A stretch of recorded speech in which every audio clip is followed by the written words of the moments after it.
in 3, stay alive, PGs. Učimo jih po individualnih veščinah Slovenske vojske, nivo 1, zdravstvo. Vsebine, ki jih se kandidati naučijo in se iz njih izurijo, so dostavljanje krvavitev, sproščanje dihalnih poti, uporaba pripomočkov za dihanje, temeljni postopki oživljanja z uporabo defibrilatorja, imobilizacija, pregled poškodovanca na bojišču, izvleka poškodovanca pod ognjem, oskrba poškodb prsnega koša.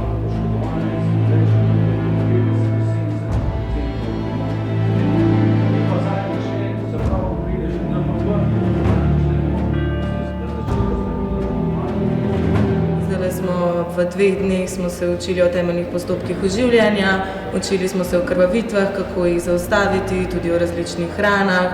Delali pa smo tudi naš program iz Vipave in smo postavljali bivake.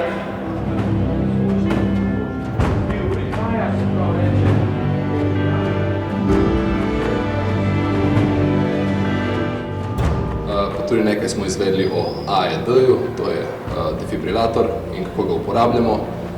Sicer smo delali na šolskem primeru, ampak mislim, da vsaj vemo boljše, zakaj se gre kot prej.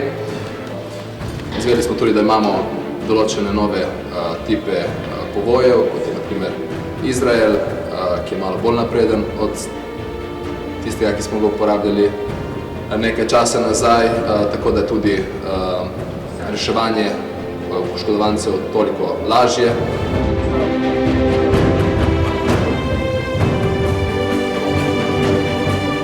Prostovoljna gasilka, tako da imam tudi narejeno specializacijo za gasilko-burničarko oziroma certificirano prvo posredovalko, tako da sem že bila v nekaterih situacijah, kjer sem mogla pomagati sočloveku.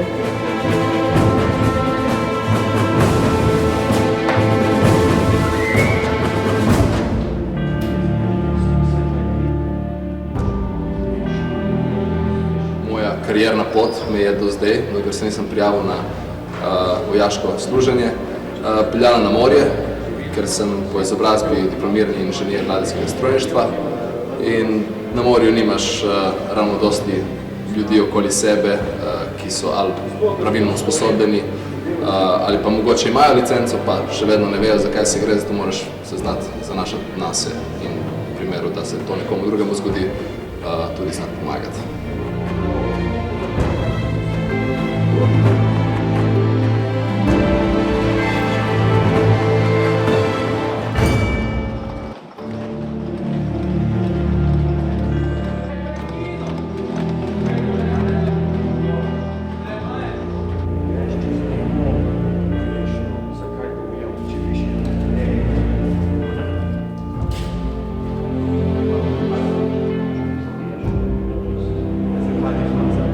Vse te veščine, ki se naučijo, zelo prav pridejo tudi v privat civilnem življenju.